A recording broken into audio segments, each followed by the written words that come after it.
यहाँ देखिए डीसी जो कंपाउंड जनरेटर है उसको पहले हम कैरेक्टरिस्टिक निकालने के लिए जैसे हमने यहाँ चित्र दिखाया हुआ है, चित्र नंबर 12 यहाँ पर, इसके अकॉर्डिंग हम यहाँ पर इसके कनेक्शन करेंगे और फिर उसके बाद हम ग्राफ बनाएंगे। एक्सटर्नल कैरेक्टरिस्टिक जो हमारी बनाई जाती है वो दो पैरामीटर, एक तो टर्मिनल वोल्टेज और एक लोड करंट, इन दो के बीच में बनाई जाती है। ठीक है, तो इन दोनों के बीच में हम क्या करेंगे, ये इस प्रकार से कनेक्शन करके ग्राफ खींचेंगे। ठीक है, और जो ग्राफ जो जो वैल्यू हमें वहां पर वोल्ट मीटर और एमीटर की मिलेगी उसके अकॉर्डिंग हम डॉट्स लगाएंगे और वो यहाँ पर एक एक डॉट्स को मिलाएंगे तो फाइनली आपको देखने को इस प्रकार से ग्राफ मिलेगा यहाँ पर। ठीक है ना, तो देखिए पहले कनेक्शन को देखते हैं। इसमें देखिए कंपाउंड जनरेटर है, तो कंपाउंड जनरेटर में आपकी सीरीज और शंट वाइंडिंग दोनों होगी। ठीक है, शंट वाइंडिंग के अंदर बहने वाली धारा को कंट्रोल करने के लिए यहाँ पर एक रियोस्टेट लगाया है जो इसमें बहने वाली धारा को कंट्रोल करेगा, और यहाँ पर आर्मेचर जो है आपके सीरीज फील्ड वाइंडिंग के श्रेणी क्रम में जुड़ी हुई है, तो इसमें बहने वाली धारा आर्मेचर करंट आपके सीरीज फील्ड वाइंडिंग में बहने वाली करंट के समान होगी क्योंकि एक दूसरे के ये श्रेणी क्रम है। अच्छा, यहाँ आप कनेक्शन देखेंगे तो इसमें बहने वाली धारा की डायरेक्शन इसके अंदर इस प्रकार से रखी गई है कि देखिए दोनों ही फील्ड के अंदर जो बहने वाली धारा है उसकी डायरेक्शन समान है ना, यहाँ दिख रहा है ना आपको ऊपर से। भाई ये डायरेक्शन दिखा रखी है ना इसमें, ये एरो, दो एरो नजर आ रहे हैं डायग्राम में। जैसे कि यहाँ से धारा आपकी उत्पन्न हो रही है, यहाँ से आर्मेचर करंट गई, आई ए करंट जो हम बोलेंगे यहाँ से, वो यहाँ से जाएगी, यहाँ से दो भागों में बटेगी, एक इधर और एक इधर। यहाँ जो जाएगी इस धारा को हम क्या बोलेंगे, आई एस एच, क्योंकि ये शंट फील्ड वाइंडिंग में जा रही है। ठीक है ना, और इधर जो धारा जा रही है इसको हम क्या बोलेंगे, आई एल, क्योंकि ये किस पे जा रही है, आपके लोड में। ठीक है, ये की धारा आपकी घूम के इधर आएगी, इधर आने के बाद धारा यहाँ आएगी, यहाँ आने के बाद धारा देखिए यहाँ पर आई एस एच और आई एल वापस क्या हो रही है, यहाँ पर आके मिल जाएगी, और मिलेगी तो वापस उसकी वैल्यू कितने किसके बराबर हो जाएगी, आई ए के बराबर हो जाएगी ना। तो यहाँ पर आई ए धारा बहेगी, और आई ए धारा देखिए यहाँ से होकर फिर कैसे बहेगी, ऊपर से नीचे की ओर। तो इसमें भी धारा ऊपर से नीचे की ओर जा रही है, इसमें भी धारा ऊपर से नीचे की ओर जा रही है। तो दोनों के कारण जो चुंबकीय क्षेत्र उत्पन्न होगा उसकी डायरेक्शन क्या होगी, समान होगी, और समान होगी तो इसके कारण जो आपका परिणामी फ्लक्स उत्पन्न होगा वो क्या होगा, आपका phi T is equal to phi S H upon phi S E, ये लिखा हुआ है आपका, क्योंकि दोनों की डायरेक्शन समान है इसलिए ये कैसे काम करेगा, आपका कम्युलेटिव कंपाउंड जनरेटर की तरह। ठीक है, और ये की धारा वापस इससे बहकर वापस किसमें पहुंच जाएगी, आपके आर्मेचर में। तो ये एक बंद परिपथ आपका आर्मेचर करंट का कंप्लीट हो रहा है। ठीक है, अब इसमें देखते हैं हमें क्या क्या लिखा हुआ है। देखिए, डीसी कम्युलेटिव कंपाउंड जनरेटर में उत्पन्न होने वाला विद्युत वाहक बल श्रेणी वाइंडिंग के एम्पीयर टर्न पर निर्भर करता है। किस पे निर्भर कर रहा है, इसके अंदर आपके जो सीरीज वाइंडिंग जो आपने लगा रखी है उसके ऊपर जितने ज्यादा यहाँ पर एम्पीयर टर्न टर्मिनोलॉजी यहाँ पर यूज हुई है। इसका मतलब क्या है, देखिए एम्पीयर टर्न का मतलब है कि वाइंडिंग में कितने तो वहां पर टर्न है और उसमें कितनी धारा दे रही है। अगर आप उन दोनों को गुणा करोगे तो वैल्यू आएगी आपकी एम्पीयर टर्न की। ठीक है, तो एन इंटू आई जो भी वैल्यू आएगी वो किसकी आएगी, एम्पीयर टर्न की। अगर इस वैल्यू का मान ज्यादा होगा यानी एन इंटू आई का मान ज्यादा होगा तो इंड्यूस होने वाला ईएमएफ भी क्या होगा, यहाँ पर ज्यादा होगा। ठीक है, और अगर इसका मान कम है तो इंड्यूस होने वाला ईएमएफ भी कम होगा। ठीक है, ऐसा क्यों है, क्योंकि देखिए शंट फील्ड वाइंडिंग में आप यहां देखेंगे कि आपका जो टोटल फ्लक्स है वो किसके बराबर है, I S H plus I S E का।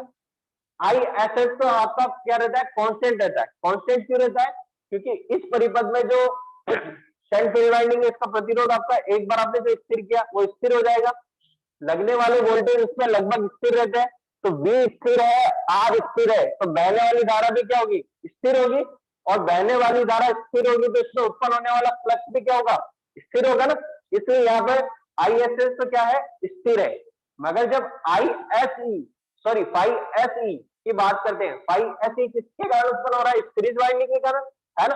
और सीरीज वाइंडिंग में जैसे आप लोड बढ़ाओगे घटाओगे तो लोड करंट का मान बढ़ेगा, लोड करंट का मान बढ़ेगा तो लोड करंट की वैल्यू किसके बराबर होती है आपके आर्मेचर धारा प्लस आईएसएच के बराबर होती है, क्योंकि आईएसएच तो आपका कांस्टेंट है मगर आईएल आपका क्या हो रहा है लोड के अकॉर्डिंग वेरिएबल हो रहा है।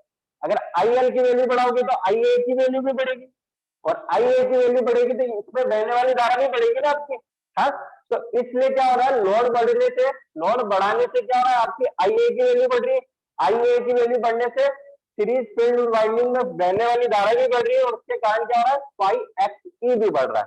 ठीक है, नंबर ऑफ लगाए गए टर्न्स तो हमारे स्थिर हो गए, बहने वाली धारा यहाँ पर चेंज हो रही है तो आप एम्पियर टर्न निकालोगे तो वहां पर एम्पियर टर्न निकालने के लिए आप नंबर ऑफ टर्न को धारा से गुणा करोगे तो आपका एम्पियर टर्न क्या होगा, जैसे लोड बढ़ाओगे तो यहाँ पर क्या होगा एम्पियर टर्न बढ़ जाएगा और फ्लक्स बढ़ जाएगा, फ्लक्स बढ़ेगा तो परिणामी फ्लक्स बढ़ जाएगा और चूंकि आपका उत्पन्न होने वाला ईएमएफ किसके समानुपाती होता है टोटल फ्लक्स के, है ना, तो इसका मान बढ़ रहा है तो वो इंड्यूस होने वाला ईएमएफ भी क्या होगा बढ़ जाएगा। इसलिए इसमें ये लाइन लिखी गई है कि जो डीसी कम्युलेटिव कंपाउंड जनरेटर, ये कौन से टाइप का जनरेटर है कम्युलेटिव कंपाउंड जनरेटर में उत्पन्न होने वाला विद्युत वाहक बल किस पे डिपेंड करता है आपके सीरीज फील्ड वाइंडिंग के एम्पियर टर्न पर निर्भर करता है। ठीक है, आगे ऐसे ही लिखा हुआ है इसमें जैसे जैसे भार का मान बढ़ाया जाता है श्रेणी प्रतिरोध वाइंडिंग में बहने वाली धारा का मान बढ़ेगा जिससे परिणामी फ्लक्स का मान भी बढ़ेगा। बैठो फटाफट बैठो।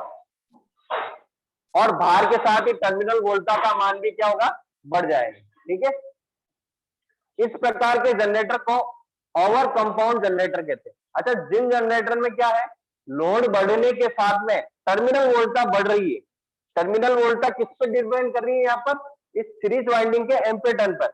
अगर वहां पर आपने number of turn series winding में धारा भी इसके अंदर बढ़ा दी तो क्या होगा वहां पर आपका उत्पन्न होने वाला फ्लक्स की वैल्यू बढ़ जाएगी। तो वहां पर क्या होता है जैसे जैसे आप लोड बढ़ा रहे हो वैसे वैसे क्या होगा आपके टर्मिनल वोल्टेज घटने की जगह क्या होंगे बढ़ने लग जाएंगे। क्यों बढ़ेंगे, क्योंकि फाई एक्सई का मान फाई एसई का मान क्या हो रहा है बढ़ रहा है और इसके कारण क्या हो रहा है टोटल फ्लक्स भी बढ़ रहा है। तो लोड बढ़ने के साथ टोटल फ्लक्स बढ़ रहा है, टोटल फ्लक्स बढ़ने के कारण आपका टर्मिनल वोल्टेज बढ़ेंगे। तो ये ग्राफ देखिए आपका ऊपर की ओर जाएगा,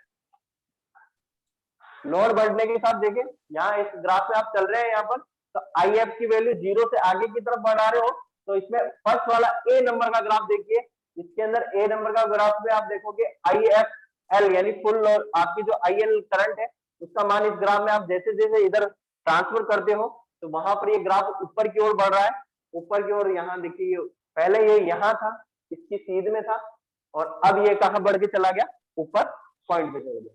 ठीक है, तो इस प्रकार का डीसी कंपाउंड जनरेटर जिसके अंदर क्या हो रहा है लोड बढ़ने के साथ में उसके टर्मिनल वोल्टेज बढ़ रहे हैं उसको क्या बोलते हैं ओवर कंपाउंड जनरेटर। ठीक है, तो इन जनरेटर के द्वारा हम क्या कर सकते हैं नॉर्मल वोल्टेज से ये टर्मिनल वोल्टेज होते हैं आपके उससे ज्यादा वोल्टेज हम वहां पर प्राप्त कर सकते हैं। ठीक है, आगे देखिए यदि श्रेणी वाइंडिंग के समांतर क्रम में प्रतिरोधक लगा दिया जाए तो श्रेणी वाइंडिंग में प्रवाहित होने वाली धारा का मान नियंत्रित किया जा सकता है। ये जो श्रेणी वाइंडिंग है इसके अगर मैं पैरेलल में एक रियोस्टेट लगा दूं तो इसमें बहने वाली करंट मैं कम ज्यादा कर सकता हूँ ना, है?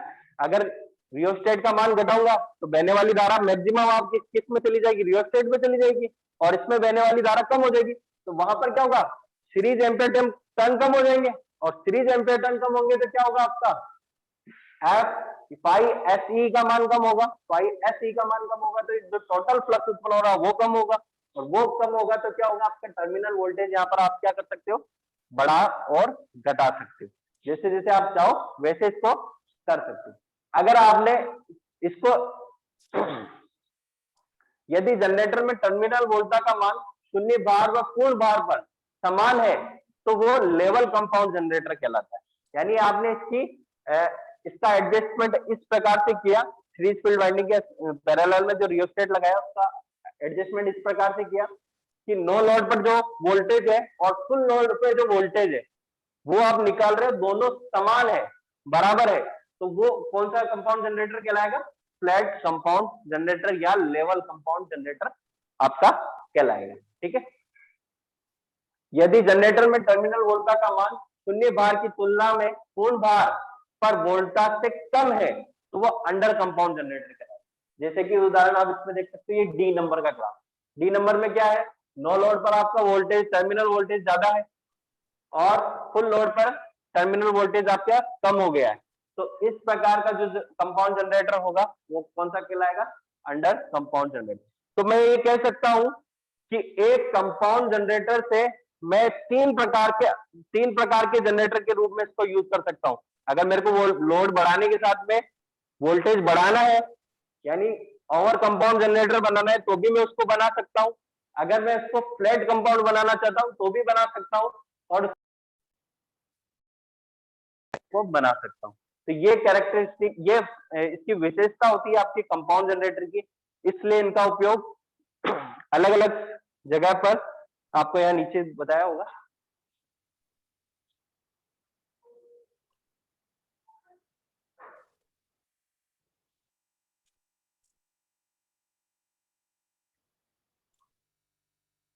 यहाँ पर देखिए इनका उपयोग बताया हुआ है कि ओवर कंपाउंड, अंडर कंपाउंड या लेवल कंपाउंड, अंडर कंपाउंड या लेवल कंपाउंड। अच्छा सॉरी, ये बी वाला थोड़ा सा गलत लिखा हुआ है, ये अंडर नहीं है, ये लेवल कंपाउंड है ना, और नीचे वाला है आपका अंडर कंपाउंड। ठीक है, तो ये तीनों के कहाँ कहाँ उपयोग होते हैं। तो पहले अपन बात करते हैं over compound generator. Over compound generator का उपयोग हम जहां जनरेटर और लोड के बीच दूरी अधिक है, जैसे कि आपके रेलवे लाइन है ना, रेलवे लाइन में कितनी लंबी लाइनें होती है आपकी, वहां पर सड़क की जो सड़क पे आप लाइन चलाते हो उसके अंदर, वहां पर आपका क्या होता है, ये लॉन्ग ट्रांसमिशन लाइन है ना, तो इसके अंदर क्या होता है, आपका वोल्टेज ड्रॉप होता है ना। तो जैसे जैसे लोड बढ़ेगा तो वहां पर हम क्या करते हैं, ओवर कंपाउंड जनरेटर यूज करते हैं, ताकि हम जैसे जैसे लोड बढ़ाए वहां पर क्या हो, वोल्टेज का मान बढ़ जाए। वोल्टेज का मान बढ़ेगा तो उसमें होने वाला ड्रॉप क्या होगा, उससे माइनस होकर हमें जब टर्मिनल वोल्टेज मिलेंगे तो लगभग उसमें ज्यादा चेंजेस हमें नहीं मिलेगा और लगभग सेम वोल्टेज हमें आउटपुट साइड में मिल जाए। तो इसलिए हम वहां पर ओवर कंपाउंड यूज करते हैं।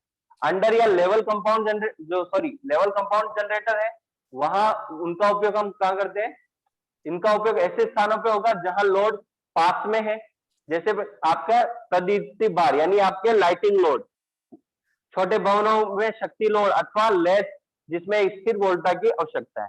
यानी आपके घरेलू सप्लाई के लिए आप कौन सा यूज करोगे, लेवल कंपाउंड जनरेटर का उपयोग करोगे। अंडर कंपाउंड का उपयोग हम विशेषली किस पे करते हैं, इलेक्ट्रो विद्युत लेपन के अंदर हम यूज, इलेक्ट्रोप्लेटिंग है जिसके अंदर क्या करते हैं, हम एक मेटल पे दूसरे मेटल की परत चढ़ाते हैं, उसको बोलते हैं इलेक्ट्रो प्लेटिंग या विद्युत लेपन। ठीक है, इसका उदाहरण आप देख सकते हो, जैसे कि लोहा आता है, लोहे को हम गैल्वेनाइज करते हैं, उस पर क्या करते हैं, जस्ते की एक परत चढ़ाते हैं, तो बोलते हैं गैल्वेनाइज आयरन। वो क्या है, लोहे के ऊपर आपने जस्ते की परत चढ़ा दी तो वो क्या बन जाएगा आपका, गैल्वेनाइज आयरन। जितने भी आपके बाहरी क्षेत्र में या ओपन एरिया में जितने भी लोहे के पोल होते हैं वो गैल्वेनाइज होते हैं ताकि उस पर जंग ना लगे, इसलिए हम वहां पर गैल्वेनाइजेशन करते हैं। ठीक है, तो इनके ये तीनों प्रकार हैं, तीनों प्रकार का उपयोग कहां कहां होता है इसमें आपको दिखाया है। अब बात करते हैं अपन डिफरेंशियल कंपाउंड जनरेटर की बाहरी अभिलक्षण। देखिए अभी तक तो हमने कौन सा पढ़ लिया था, कम्युलेटिव कंपाउंड जनरेटर। अब दूसरा आपका इसी का टाइप है डिफरेंशियल कंपाउंड जनरेटर। तो देखिए डिफरेंशियल कंपाउंड जनरेटर में क्या होता है, ये जो आपका टोटल फ्लक्स होता है वो उसकी वैल्यू किसकी होती है, आपकी शंट में जो उत्पन्न फ्लक्स है उसमें सीरीज में जो उत्पन्न फ्लक्स है उससे माइनस करने के बाद जो हमें फ्लक्स प्राप्त होता है वो आपका इसमें टोटल फ्लक्स होता है। क्योंकि इसमें क्या होता है, धारा की डायरेक्शन हम इस प्रकार से रखते हैं कि आपके शंट में उत्पन्न होने वाला फ्लक्स, जो फ्लक्स की डायरेक्शन है और जो सीरीज में उत्पन्न होने वाले फ्लक्स की डायरेक्शन है एक दूसरे के विपरीत काम करें। ठीक है, इसलिए हमें क्या करते हैं, इसका रिजल्टेंट जो होता है इसका माइनस करने पे जो माइनस करेंगे तो अब इसका रिजल्टेंट फ्लक्स प्राप्त होगा। जैसे कि आप इस कनेक्शन को देख सकते हो, इसके अंदर आप देखो कि धारा इसके अंदर ऊपर से जा रही है। ठीक है, ऊपर से इसमें A1 टर्मिनल से धारा निकल रही है जो कि आपकी आर्मेचर करंट होगी, IA धारा यहां से जाएगी और इधर यहां पर आगे बढ़ जाएगी IL। ठीक है, और यहां पर जो जाएगी आपकी ISH। यानी शंट फील्ड में जाने वाली धारा को ISH हो गया और लोड में जाने वाली धारा IL होगी। फिर इसके बाद ये धारा घूम के इधर आएगी, यहाँ आके वापस ये धारा मिल जाएगी और वापस इसकी वैल्यू किसके बराबर हो जाएगी, IA के बराबर। अब इसमें बहने वाली धारा की डायरेक्शन कैसे, इस प्रकार से, और इसमें जब ये धारा वापस मिल जाएगी IA, तो इसमें बहने वाली धारा की डायरेक्शन कैसे, इस प्रकार से। तो दोनों में देखिए बहने वाली धारा की डायरेक्शन क्या है, एक दूसरे के विपरीत है। अगर बहने वाली धारा की डायरेक्शन विपरीत है तो उत्पन्न होने वाला चुंबकीय क्षेत्र भी विपरीत होगा, है ना। तो इस कारण जो परिणामी फ्लक्स होगा वो क्या होगा, इन दोनों का अंतर के बराबर होगा, ठीक है। अब जब आपका इससे लोड कनेक्ट करते हो तो ISH फाई SH भी यहाँ होगा, फाई SE भी यहाँ पर होगा, तो इसके कारण जो परिणामी फ्लक्स क्या होगा, घटेगा नॉर्मली। कभी भी इसका मान बढ़ेगा तो नहीं ना, घटेगा ही ना भैया। आपके शंट फील्ड में मान लीजिए 10 वेबर फ्लक्स उत्पन्न हो रहा है और सीरीज में 2 वेबर फ्लक्स उत्पन्न हो रहा है, तो परिणामी फ्लक्स तो इसका डिफरेंस के बराबर ही होगा ना, तो लगभग 8 ही आएगा। तो हर बार इसका फ्लक्स का मान तो घटेगा ही ना। और जैसे जैसे लोड करंट बढ़ाओगे वैसे वैसे क्या होगा, फाई SE का मान बढ़ता है, फाई SE का मान बढ़ेगा तो क्या होगा, ये फ्लक्स और ज्यादा घटेगा।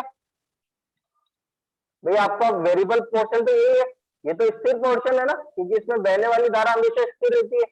बहने और धारा का मान किसमें चेंज होता है, आपके इसमें चेंज होता है, वो किस पे डिपेंड करता है, आपके लोड पर। तो इसका मान आपका जैसे जैसे आप इसको मान बढ़ाते जाओगे तो इसका मान बढ़ेगा, तो ये वैल्यू और इससे माइनस होगी, और माइनस होगी तो रिजल्टेंट फ्लक्स और कम होगा। रिजल्टेंट फ्लक्स कम होने से टर्मिनल वोल्टेज और कम होंगे, और टर्मिनल वोल्टेज कम होंगे तो इस ट्रांसफार्मर, इस जनरेटर की ये विशेषता होती है कि इस पे जैसे जैसे आप लोड बढ़ाते हो वैसे वैसे क्या होता है, इसके टर्मिनल वोल्टेज स्पीड से घटने लग जाते हैं। तो इसका जब ग्राफ बनाओगे आप टर्मिनल वोल्टेज और लोड करंट के बीच में, तो देखिए यहाँ पर 0 पर इसके वोल्टेज ज्यादा थे, जब लोड करंट 0 थी तब यहाँ पर वोल्टेज ज्यादा है, और जैसे ही आप इसको बढ़ा रहे हो तो देखिए फ्लक्स आपका टर्मिनल वोल्टेज कितने स्पीड से नीचे की ओर गिर रहा है, और ये वैल्यू कहां तक मिल रही है आपको, यहाँ। तो इतनी स्पीड से, यानी आपने इसके हाफ लोड करंट पे ही क्या किया, इसके टर्मिनल वोल्टेज लगभग आधे घट गए इसके, है ना, ये आधा हो गया ना इसका पहले की वैल्यू से। और ये लोड करंट जैसे मान लीजिए यहाँ तक रेटेड है, तो इसके हाफ पे ये आधे वोल्टेज गिरा देगा। तो इसकी ये विशेषता होती है कि जैसे जैसे आप लोड बढ़ाओगे टर्मिनल वोल्टेज क्या होंगे, स्पीड से घटेंगे। इसलिए इसका उपयोग हम किस में करते हैं, वेल्डिंग ट्रांसफार्मर में करते हैं, क्योंकि वेल्डिंग ट्रांसफार्मर में क्या होता है, हमें कम वोल्टेज की आवश्यकता होती है और ज्यादा करंट की आवश्यकता होती है, ठीक है ना। टर्मिनल वोल्टेज घटेंगे, टर्मिनल वोल्टेज घटेंगे तो वहां पर क्या होगी, धारा का मान बढ़ेगा, धारा का मान बढ़ेगा तो वहां पर जो भी आपने मेटल यूज किया है उसमें धारा का मान बढ़ेगा, तो स्पीड से उसको गर्म करेगा, और गर्म करेगा तो उसको पिघला देगा, और पिघला कर वो उसको जोड़ बना देगा, ठीक है। तो इसलिए इसका उपयोग कहां करते हैं हम, डिफरेंशियल कंपाउंड जनरेटर का आपके वेल्डिंग के अंदर। यही चीज इसमें लिखी हुई देखिए, डिफरेंशियल कंपाउंड जनरेटर का उपयोग हम आर्क वेल्डिंग में के रूप में करते हैं, ठीक है ना।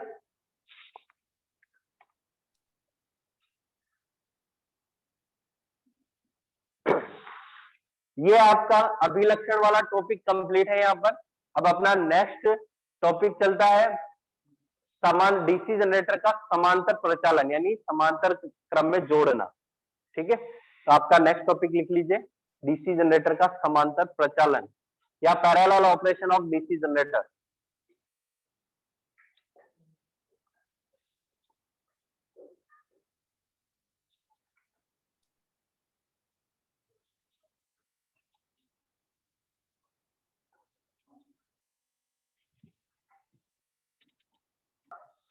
अब देखिए डीसी जनरेटर का समांतर प्रचालन, यानी हमें डीसी जनरेटर की क्या आवश्यकता है कि उनको समांतर में जोड़ने की क्या आवश्यकता पड़ी।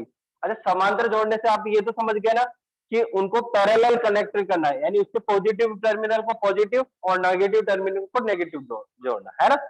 अब ऐसा क्यों करते हैं, ठीक है, क्या आवश्यकता है हमारी। तो पहला देखिए इसमें कंटिन्यूटी ऑफ सर्विस, पहला क्या है, सर्विस की निरंतरता।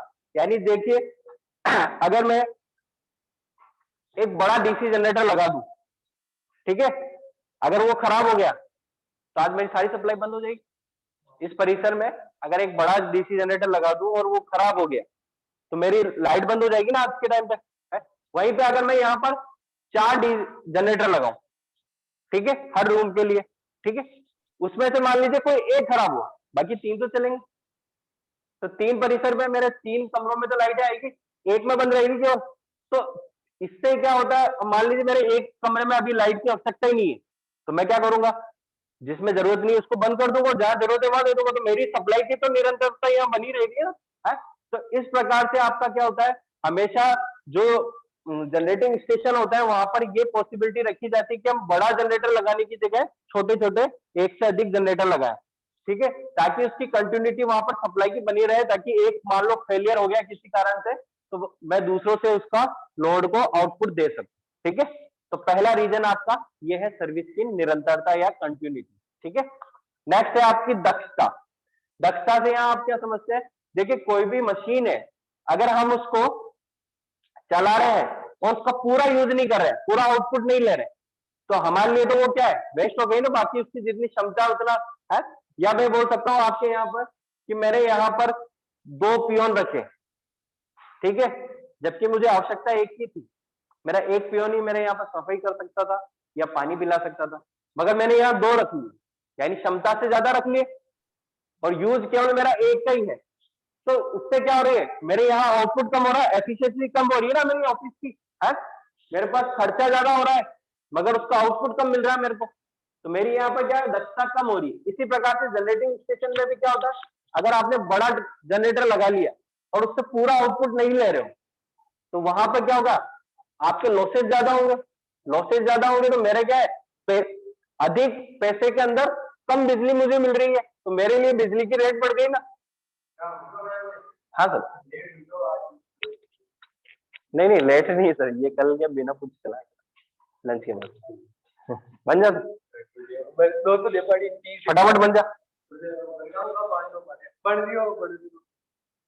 ठीक है, तो यहाँ पर क्या होता है आपके दक्षता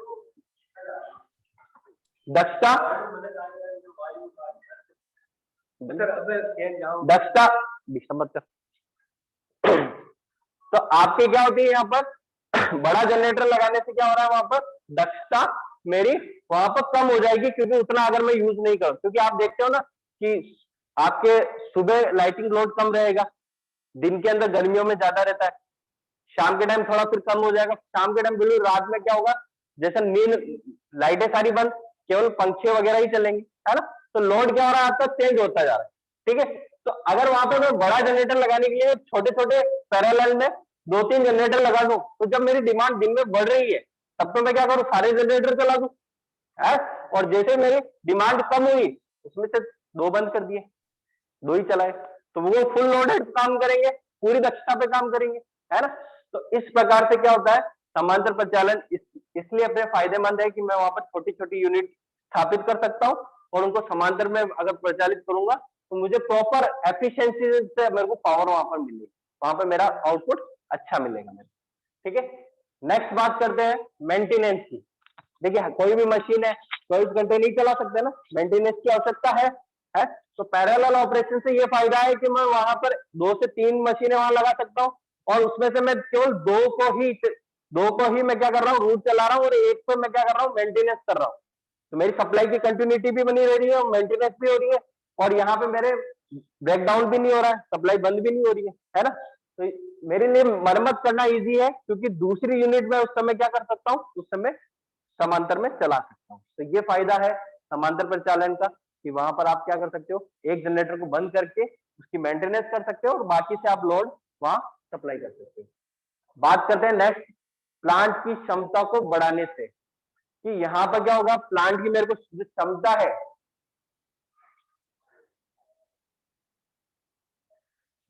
वो मैं बढ़ा सकता हूं। जैसे कि मेरे मान लीजिए यहां पर अभी एक जनरेटर है, ठीक है, ये आपका 10 केवीए का है। इस 10 केवीए से मैं मान लीजिए मैं 5 कमरे चला सकता हूँ।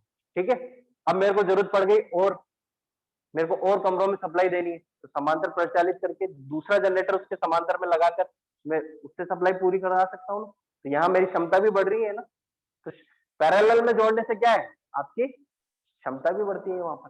ठीक है, तो ये रीजन है जिसके कारण अपन जनरेटर को समांतर में प्रचालित करते हैं। इसमें आपको कोई कंफ्यूजन है तो पूछ लीजिए, नहीं तो नेक्स्ट चल ले। आगे समझे? चलो बात करते हैं समांतर प्रचालन की। अब देखते हैं, ये तो हमने देखा कि क्यों चलाते हैं। अब चलाने के लिए हमें क्या क्या चीजें करनी है, क्या क्या रिक्वायरमेंट है उसको समांतर में जोड़ने के लिए। अगर वो आप जब तक, तो पहले आप इसके अंदर लिखेंगे condition for the paralleling of DC generator, यानी डीसी जनरेटर को समांतर करने की शर्तें। क्या क्या शर्तें हैं? पहली इसमें आउटपुट वोल्टेज समान होना चाहिए। क्या होना चाहिए आपका? आउटपुट वोल्टेज समान होना। अगर आउटपुट वोल्टेज समान नहीं होगा तो क्या होगा, क्या फर्क पड़ेगा यहाँ? अलग अलग धारा प्रवाहित होगी। अलग अलग धारा प्रवाहित होगी ना। एक जल्दी ओवरलोड हो जाएगा, एक कम बाद में ओवरलोड होगा। कैसे? बैठ जा।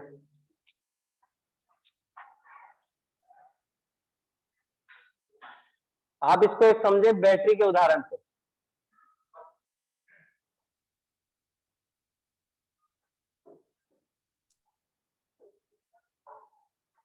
अच्छा ये तो पता है ना, धारा हमेशा वोल्टेज विभवांतर के कारण प्रवाहित होती है, ये तो समझ में आता है।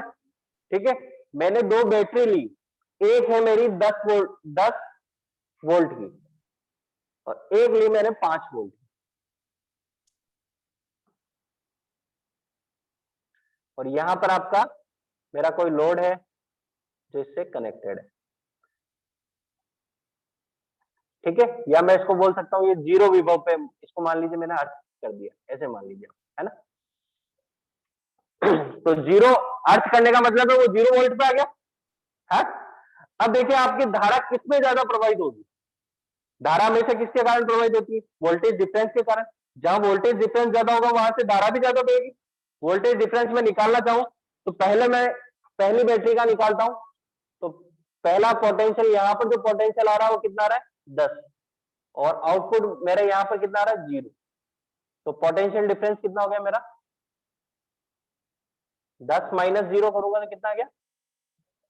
10 आ गया। तो पहली बैटरी का पोटेंशियल डिफरेंस कितना आ रहा है? 10। इसी तरह से इस बैटरी का पोटेंशियल डिफरेंस निकालता हूं, इस बिंदु पर पोटेंशियल डिफरेंस है मेरा 5 और यहां पर कितना है? 0। तो रिजल्टेंट कितना हो गया मेरा? तो पोटेंशियल डिफरेंस किसका ज्यादा है? आपके फर्स्ट वाली बैटरी का ज्यादा है, तो इसके कारण धारा भी ज्यादा प्रवाहित होगी, है ना। तो अब देखो ये बैटरी अगर आपके टर्मिनल वोल्टेज अलग अलग है तो उसके कारण क्या होगा? पोटेंशियल डिफरेंस अलग अलग पैदा होगा, और अलग अलग पोटेंशियल डिफरेंस के कारण क्या होगा? वो अलग अलग धारा प्रवाहित करेगी। तो यहाँ पर मेरी 10 वाली वोल्ट वाली बैटरी ज्यादा करंट प्रवाहित कर रही है ना। तो इसमें क्या होगा? ये पहले ओवरलोड हो जाएगी। जब अगर मैं लोड करूंगा, यहाँ पर कोई लोड लगाऊंगा, तो पहले ओवरलोड कौन सी होगी? 10 वोल्ट वाली होगी ना। तो इससे मेरे को ये नुकसान है कि टर्मिनल वोल्टेज अलग अलग होने से मेरा जो जनरेटर जो हाई वोल्टेज वाला है वो क्या करेगा? फटाफट से क्या होगा? आपका ओवरलोड हो जाएगा, क्योंकि वहां पर डिफरेंस ज्यादा होगा। ठीक है, तो ये नुकसान। नेक्स्ट है आपकी ध्रुवता का समान होना। अगर आपने ध्रुवता समान नहीं रखी तो वहां पर क्या होगा? शॉर्ट सर्किट होगा, नहीं होगा? फेज को अगर पॉजिटिव को नेगेटिव से जोड़ दो, नेगेटिव को पॉजिटिव से जोड़ दो, तो क्या हुआ? वहां पर शॉर्ट सर्किट हो जाएगा, क्योंकि वहां पर क्या कर रहे हो आप? 230 वोल्टेज को 0 विभव से जोड़ रहे हो, यानी अर्थ से जोड़ रहे हो, है ना। तो शॉर्ट सर्किट हो जाएगा। तो ये दोनों कंडीशंस है जो इंपॉर्टेंट है किसी भी जनरेटर को समांतर में प्रचालित करने के लिए, तो ये आपको ध्यान रखनी है। अच्छा यहाँ पर आपको पैरेलल ऑपरेशन के कनेक्शन दिखाए हुए हैं कि किस प्रकार से हम डीसी जनरेटर को पैरेलल में जोड़ते हैं। यहाँ पर केवल आपको जो शंट जनरेटर है उसको पैरेलल में जोड़ना बताया गया, क्योंकि आपके सिलेबस में अभी यही है, तो अपन इसी पर ज्यादा फोकस करेंगे। ठीक है, तो देखिए इसके अंदर पैरेलल में जोड़ने के लिए मेरे यहाँ पर एक बस बार है। बस बार जिससे आपकी लोड वगैरह कनेक्टेड होती है, इसका एक स्टैंडर्ड वोल्टेज होगा, आपका ये ध्यान रखना, है ना। क्योंकि स्टैंडर्ड वोल्टेज क्यों होगा? क्योंकि देखिए आपका यहाँ पर मेरा ये जनरेटर नंबर 2 अभी जुड़ा नहीं है, केवल जनरेटर नंबर 1 यहाँ पर जुड़ा हुआ है। दिख रहा है आपको? सर्किट से जुड़ा हुआ नहीं, ये सर्किट ब्रेकर लगे हुए हैं इसमें। ठीक है, यहाँ पर सर्किट ब्रेकर देखिए, यहाँ स्विच, ये स्विच से मैंने क्या कर रखा? ओपन कर रखा है। तो मान लीजिए ये आपके 230 वोल्टेज दे रहा है। ये जो बस बार है ये एक तरह से कुछ भी नहीं होती, आपकी कॉपर की स्ट्रिप होती है या एक वायर होगा सिंपल। ठीक है, जिसमें आप मार्किंग कर दोगे पॉजिटिव को रेड और नेगेटिव को ब्लैक से, ठीक है। अब देखिए इसका वोल्टेज स्टैंडर्ड, जैसे उस जनरेटर का आपका पहले ही इसमें चल रहा था, तो इसका बस बार का वोल्टेज कितना 230 हो जाएगा, और लोड जो भी जोड़ोगे उसको 230 वोल्टेज मिलेंगे ना। बात करते हैं यहाँ पर आगे, ये इसकी शंट फील्ड वाइंडिंग है जिसके बीच में मैंने रियोस्टेट जोड़ा हुआ है। ये रियोस्टेट क्यों जोड़ा हुआ है? ताकि इसमें बहने वाली धारा को मैं कंट्रोल कर सकूं। बहने वाला धारा अगर इसके अंदर कम होगी तो उत्पन्न होने वाला फ्लक्स भी कम होगा, और फ्लक्स कम है तो यहाँ पर जो इंड्यूस ईएमएफ है वो भी कम होगा, क्योंकि वो उसके समानुपाती होता है, ठीक है। तो फ्लक्स का या इसमें बहने वाली धारा का मान बढ़ेगा, फ्लक्स का मान बढ़ेगा, इंड्यूस होने वाला ईएमएफ भी बढ़ेगा। धारा घटेगी, फ्लक्स का मान घटेगा, फ्लक्स का मान घटेगा तो कम फ्लक्स काटेगा आर्मेचर, और कम फ्लक्स काटेगा तो इंड्यूस होने वाला ईएमएफ भी कम होगा। तो इस प्रकार से इसका मान, बहने वाली धारा का मान बढ़ा और घटाकर मैं टर्मिनल वोल्टेज को बढ़ा और घटा सकता हूं यहाँ पर, इसलिए मैंने ये रियोस्टेट यहाँ पर लगाया है, ठीक है। यहाँ पर मैंने एक वोल्ट मीटर लगाया है, क्योंकि कभी भी कोई भी जनरेटर हमें जब जोड़ना होता है तो उसको डायरेक्टली हम कभी भी नहीं जोड़ते, उसको सबसे पहले क्या करते हैं हम, जो बस बार के वोल्टेज है उसके बराबर वोल्टेज तक उसको क्या करते हैं हम, वोल्टेज बिल्डअप करते हैं उस जनरेटर। जब वो उसके बराबर वोल्टेज आने लग जाए उससे पहले 1-2 वोल्ट और ऊपर रखेंगे, ताकि जब ये इस पे जुड़ेगा तो इसके अंदर क्या होगी, लोड करंट प्रोवाइड होने लगेगी। लोड करंट जैसे ही प्रोवाइड होगी तो आपके टर्मिनल में कुछ थोड़ा सा वोल्टेज ड्रॉप होगा, है ना। तो वो ड्रॉप इसको क्या करेगा, एडजस्टमेंट कर देगा, क्योंकि अगर इसके बीच में पोटेंशियल डिफरेंस आ गया, मान लीजिए आपके बस बार में वो आ रहे हैं 230 और आपने इसको 220 वोल्ट पे ही इसको उस पर जोड़ दिया, तो यहाँ पर क्या हुआ, पोटेंशियल डिफरेंस पैदा हो गया, वो हाई पोटेंशियल पे ये लो पोटेंशियल में, तो धारा इसमें देने की बजाय उल्टी इसमें आने लग जाएगी, है ना, क्योंकि धारा हमेशा क्या होती है, हाई पोटेंशियल से लो पोटेंशियल की तरफ जाएगी ना। तो इसलिए हमेशा इसका वोल्टेज हम क्या करते हैं, इसको कनेक्ट करने से पहले इसको एडजस्टमेंट करके इसमें जो टर्मिनल वोल्टेज है उसको हम, जो बस बार के वोल्टेज है उससे थोड़ा,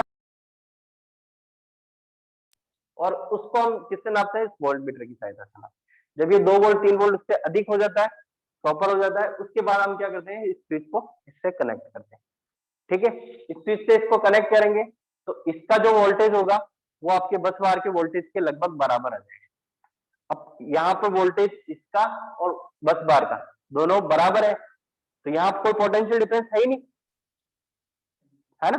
पोटेंशियल डिफरेंस नहीं है तो ये कोई धारा देगा क्या, नहीं देगा ना, क्योंकि पोटेंशियल डिफरेंस होगा तो ही धारा देगी। यहाँ पर जब इसका वोल्टेज और उसका वोल्टेज दोनों बराबर है तो उस कंडीशन में ये क्या होगा, कोई भी धारा आपके यहाँ पर आपके बस बार को नहीं देगा। तो ये जो कंडीशन होती है स्टार्टिंग में, इसको बोलते हैं फ्लोटिंग कंडीशन। जनरेटर की क्या बोलते हैं, तैरता हुआ, इसको बोलते हैं तैरता हुआ जनरेटर, जिसके अंदर क्या हो रहा है, जनरेटर कनेक्टेड है बस बार से मगर कोई भी धारा उसके अंदर नहीं दे रहा है। धारा उसमें देने के लिए क्या करना पड़ेगा, मेरे को इसका वोल्टेज बढ़ाना पड़ेगा ना, यहाँ का टर्मिनल वोल्टेज। जब ये पोटेंशियल डिफरेंस उसके पोटेंशियल डिफरेंस से हाई होगा तभी धारा उसमें जाएगी, वरना नहीं जाएगी ना, है। तो फिर मैं क्या करता हूँ, इस रियोस्टेट का मान और कम करता हूँ, तो इससे बहने वाली धारा का मान इसमें क्या होगा, बढ़ेगा। धारा का मान बढ़ेगा तो उत्पन्न होने वाला फ्लक्स बढ़ेगा, फ्लक्स बढ़ेगा तो ज्यादा फ्लक्स आर्मेचर काटेगा, और ज्यादा आर्मेचर फ्लक्स काटेगा तो वहां पर ज्यादा ईएमएफ इंड्यूस होगा। तो वो ईएमएफ में इससे जैसे जैसे इसका चेंज करूंगा और वो बढ़ना स्टार्ट करेगा, ये लोड करंट क्या होगी, इसमें से प्रवाहित होना लगेगी। तो इस प्रकार से एक डीसी जनरेटर को पैरेलल में कनेक्ट किया जाता है। इसमें आपको कोई कंफ्यूजन है जोड़ने में, समझ में आया, पॉइंट टू पॉइंट सारी बातें, फ्लोटिंग कंडीशन समझ में आई कब होगी।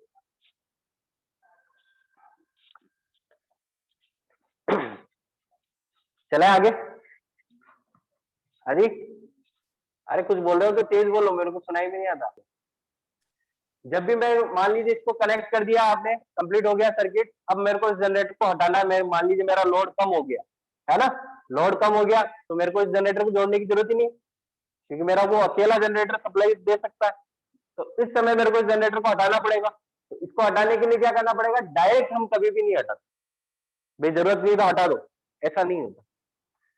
क्योंकि क्या होगा, जैसे जैसे आप इसको इसके पैरेलल में जोड़ते हैं तो ये क्या करता है, लोड शेयर करता है ना। जैसे कि मान लीजिए आपका लोड करंट 10 एम्पियर दे रही है, 5 एम्पियर वो दे रहा है तो 5 एम्पियर ये दे रहा होगा, है। अगर एकदम आप सर्किट को ओपन कर दोगे तो 5 एम्पियर में अगर सर्किट को आप खोलोगे तो वहां क्या होगी, स्पार्किंग होगी। स्पार्किंग होगी तो उसके अंदर स्पार्किंग होगी तो यहाँ पर जो भी आपने डिवाइसेस लगा रखे हैं वो जल सकते हैं आपके, है ना।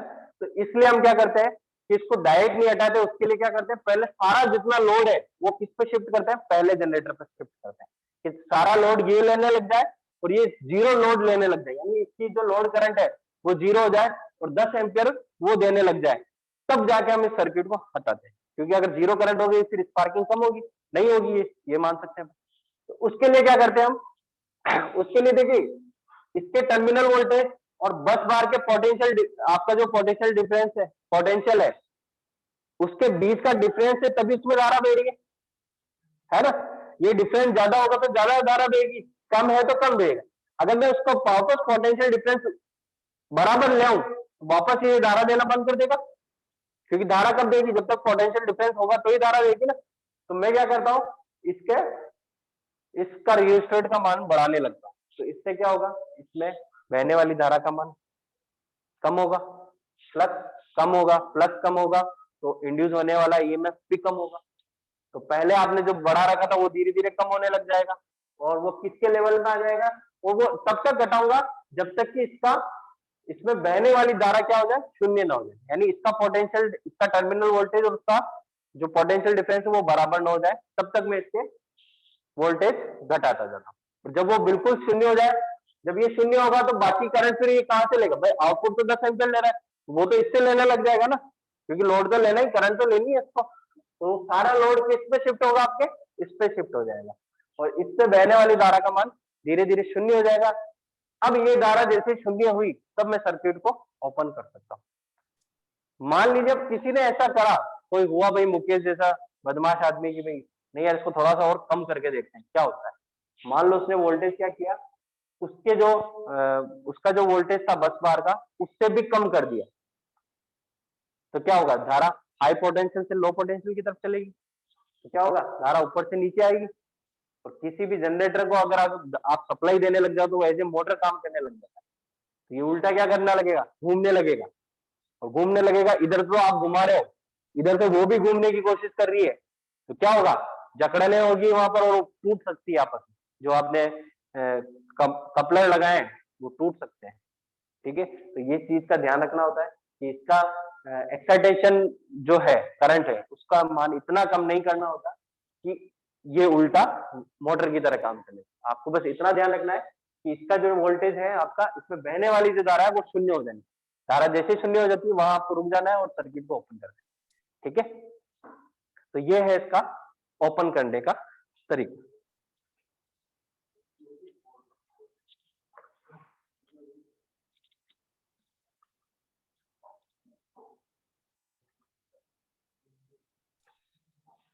ये पूरा प्रोसेस इसी में यही चीज लिखा हुआ है। अब बात करते हैं load sharing of shunt generator, कि भाई आपने दो जनरेटर लगाए हैं समांतर क्रम में, तो कौन सा जनरेटर ज्यादा करंट लेता है, कौन सा जनरेटर कम करंट लेता है। ठीक है, तो ये कैसे आप निकाल सकते हो, तो देखिए जो शंट जनरेटर होता है आपके, उसकी एक आपका अभिलक्षण आपने देखा, उसके अंदर देखिए जैसे जैसे लोड बढ़ रहा है उसके वोल्टेज क्या हो रहे हैं, टर्मिनल वोल्टेज घट रहे हैं। इस अभिलक्षण को बोला जाता है ड्रॉपिंग अभिलक्षण, ड्रॉपिंग कैरेक्टरिस्टिक बोलते हैं इसको। तो शंट जनरेटर की, सारे शंट जनरेटर जो होते हैं उसमें ये प्रवृत्ति होती है, किसी की ज्यादा होती है, ज्यादा ग्राफ उसका झुका हुआ होता है, यानी जो एक्सटर्नल कैरेक्टरिस्टिक है वो ज्यादा झुकी होगी और किसी की कम झुकी हुई होगी। ठीक है, वो उसके बिहेवियर पर डिपेंड करेंगे। ठीक है, तो जो ये ड्रॉपिंग कैरेक्टरिस्टिक है, इसके कारण ही हम क्या कर सकते हैं, इस जनरेटर को आसानी से समांतर में जोड़ सकते हैं, लोड को शिफ्ट कर सकते हैं, कम ज्यादा कर सकते हैं। तो इसलिए हम बोलते हैं कि जो समांतर या शंट जनरेटर होते हैं वो पैरेलल ऑपरेशन के लिए सबसे अच्छे जनरेटर माने जाते हैं। क्यों माने जाते हैं, इसकी ड्रॉपिंग अभिलक्षण। देखिए आप ड्रॉपिंग अभिलक्षण यहाँ देख सकते हैं, आपको मैंने बाहरी अभिलक्षण बताए थे, इसी प्रकार से बाहरी अभिलक्षण आपके इसी प्रकार थे ना। तो यहाँ देखिए आपको यहाँ पर 3 जनरेटर की ड्रॉपिंग अभिलक्षण दिखाया है, दिख रहे हैं आपको, और यहाँ ऊपर 2 जनरेटर है, ठीक है, ये जनरेटर नंबर 1 और ये जनरेटर नंबर 2, ठीक। अब देखिए इसमें कौन कितनी धारा लेगा वो कैसे निकाल सकते हैं आप, इन अभिलक्षण से वो निकाल सकते हो। अगर आपने ये अभिलक्षण उस जनरेटर के निकाल रखे हैं तो आप पता कर सकते हो कि कौन सा जनरेटर कितनी धारा लेगा। वो कैसे है, तो देखिए इसके अंदर ग्राफ से समझ सकते हो आप कि मैं कोई भी एक टर्मिनल वोल्टेज ले लूं, ठीक है, मैंने दोनों जनरेटर की बाहरी अभिलक्षण यहां बना रखे, ठीक है। इसके अंदर मैं कोई भी एक टर्मिनल वोल्टेज ले रहा हूं, मान लीजिए ये सीधी रेखा जो आ रही है ये एक स्थिर मान हो गया इसका, मान लीजिए 230 वोल्ट है ना, ये 230 वोल्ट पे आ गया आपका। इसकी सीध में जब मैं देखूंगा, ये देखिए ये इस वक्र को तो कहां काट रही है, यहां पर काट रही है, और दूसरे वाले वक्र को कहां काट रही है, ये रेखा यहां काट रही, ठीक है। इसी के सीध में मैं एक सीधी रेखा खींचता हूं तो ये इसके द्वारा वहन की जाने वाली धारा की मात्रा को बताया ग्राफ में, ठीक है। और इसी टर्मिनल वोल्टेज पर आपका दूसरा जनरेटर कितनी धारा ले रहा है, ये इतनी। टर्मिनल वोल्टेज दोनों के समान है मगर धारा का मान दोनों में क्या आ रहा है, अलग अलग आ रहा है। और देखिए जो ज्यादा ड्रॉपिंग कैरेक्टरिस्टिक वाला है वो क्या कर रहा है, कम धारा ले रहा है, कम धारा ले रहा है ना, यहाँ पर इसकी ड्रॉपिंग कैरेक्टरिस्टिक ज्यादा है ना, ये ज्यादा झुका हुआ है ना ग्राफ, और ये वाला कम झुका हुआ है। तो जो ग्राफ कम झुका हुआ है वो तो क्या लेगा, आपकी ज्यादा करंट लेगा, और जो ज्यादा झुका हुआ है वो क्या लेगा, आपकी कम धारा को लेगा, लोड करंट लेगा। इसको आप यहाँ पे भी समझ सकते हो, यहाँ पे भी मेरा टर्मिनल वोल्टेज मैंने स्थिर मान लिया, तो देखिए इसमें ये रेखा इसको यहाँ से काट रही है, तो यहाँ इस जनरेटर द्वारा ली गई धारा को ये वाली रेखा दर्शाएगी, यानी यहाँ पर जो वैल्यू होगी वो आपकी इस लोड की करंट को दर्शाएगी, है ना। दूसरा आपका ग्राफ देखिए, इसकी तुलना में इसका जो ड्रॉपिंग कैरेक्टरिस्टिक है इसकी तुलना में थोड़ी कम है ना, ये थोड़ा ज्यादा सीधा है, ये ज्यादा ड्रॉपिंग कैरेक्टरिस्टिक वाला है। तो जिसकी ज्यादा ड्रॉपिंग कैरेक्टरिस्टिक होगी वो उतनी ही कम धारा पैरेलल कंडीशन में लेता है, मैं ये बताना चाह रहा हूँ, ठीक है। ये इस ग्राफ से स्पष्ट हो रहा है आपको, ठीक है। तो यही क्वेश्चन कई बार पूछे जाते हैं कि आपसे क्वेश्चन पूछ लेते हैं कि अगर 2 जनरेटर है तो कौन सा जनरेटर अधिक करंट लेगा, अधिक ड्रॉपिंग कैरेक्टरिस्टिक वाला या कम ड्रॉपिंग कैरेक्टरिस्टिक वाला। यहाँ ड्रॉपिंग कैरेक्टरिस्टिक समझ में आ गई ना, कि वो जनरेटर जिसका लोड पर जोड़ने पर टर्मिनल वोल्टेज का मान क्या, जैसे जैसे लोड बढ़ाओगे वैसे वैसे ज्यादा घट रहा है ना, तो वो क्या होगा, आपका अधिक ड्रॉपिंग कैरेक्टरिस्टिक को दर्शाएगा, ठीक है। इसमें भी यही लिखा होगा, शंट जनरेटर की ड्रॉपिंग अभिलक्षण के कारण इनका समांतर प्रचालन आसान है। चित्र में 2 शंट जनरेटर की वोल्टा अभिलक्षण दर्शाए गए हैं जिसमें दोनों के टर्मिनल वोल्टा समान है और धारा क्या है इसमें अलग अलग, है ना, क्योंकि टर्मिनल वोल्टेज हमेशा अपन समान रखते हैं, बस बात अलग अलग नहीं रख सकते हो, ठीक है।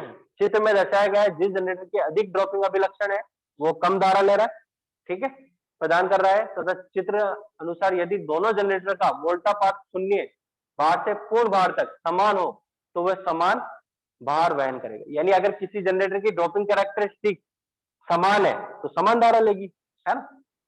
यदि 2 जनरेटर अलग अलग किलोवाट क्षमता के हैं तो वह स्वयं की क्षमता के अनुसार वो क्या करते हैं, भार वहन कर सकते हैं। जैसे कि मान लीजिए आपने एक 5 किलोवाट का लगा दिया, एक 10 किलोवाट का लगा दिया, तो 10 किलोवाट वाला क्या करेगा, ज्यादा लोड लेगा, 5 किलोवाट वाला कम लेगा। तो किलोवाट के अकॉर्डिंग भी अपने अपने अकॉर्डिंग भार वहन कर सकते हैं, ठीक है।